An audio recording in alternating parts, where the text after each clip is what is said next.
All right, so this is the whole thing about Jill Biden swooning over Trump. Now, look, in more proof that Jill Biden, aka Dr. Jill, voted for Donald Trump to spy. Okay, so they're trying to use this interaction as evidence that the Bidens voted for Trump. When you can't know how somebody voted, in the Republic over in America, and just like our parliament here, it's very hard unless somebody actually tells you how they voted or you work within the voting apparatus. Because did you know, if you're in the UK, that when you vote, there's actually a code on the slip that they give you. So it makes me wonder if they can actually tell who you voted for. But anyway, and she says like Jill Biden or Dr. Jill, but she is allowed to use the doctor title. She has a PhD. That makes her a doctor. And you don't have to be a medical doctor to say that you're a doctor. It's called a post-Humboldtian doctorate. Perfectly legit title, and it's very unfair that they still needle over this, I reckon. She earned that. You have to go to school for 3 to 5 years to bloody get your doctorate. That's a lot of bloody work. By the Democrats for ousting her husband. Here they are, all buddy. Have a look at this at the reopening of Notre Dame in France. Having a little chat, Brad. Maybe Trump isn't Hitler or a dictator after all. Perhaps people don't remember, or she never learnt about it at school, about how people used to fawn over Hitler. Well into when they knew what he was doing and they knew about his 25-point plan and what that entailed. And the kind of things they would do was still swooning over him after Kristallnacht, for God bloody sakes. So, it's called decorum. It's called politeness. You don't just sit there and be shitty to someone just because you're at the same function. And if more people acted like this, maybe society would be a nicer place to bloody stay in.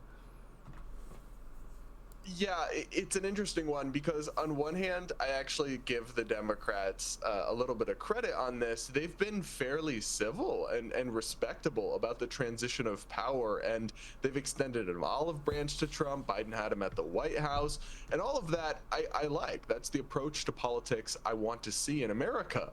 But on the other hand, it's like, hold up.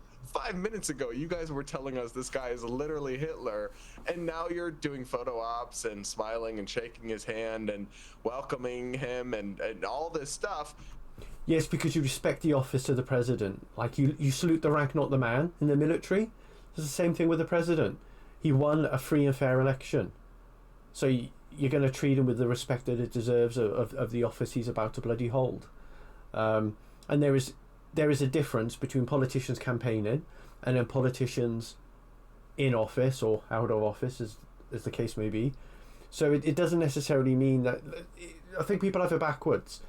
When politicians are campaigning, you need to be careful about the messages that they're giving you, because it's very different. When you see somebody in office, they act very differently compared to how they campaigned.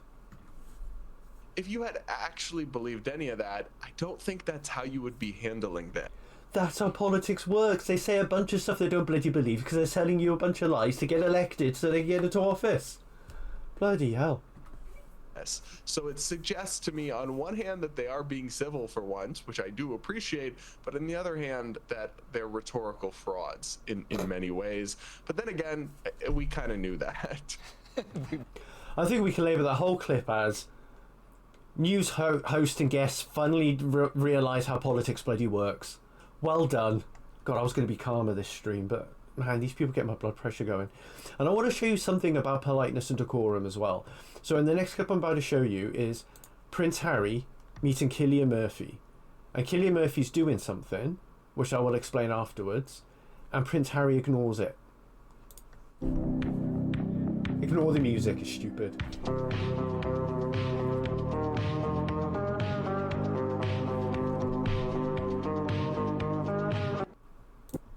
Right then, so did you notice two things there? The one at the end there was the way he was looking at Prince Harry, which I'm probably sure you all saw. And he's looking away and ignoring him. And then when he's looking at him, he's got vitriol in his eyes, right? And the other thing I want to show you is that he's got his hands in his pockets, right? So because he's got his hands in his pockets, that means that that's actually from the 1920s War of Independence between Ireland and England. So what was going on was the royal family ordered that any Irishman who had his hands in his pockets should be shot and killed.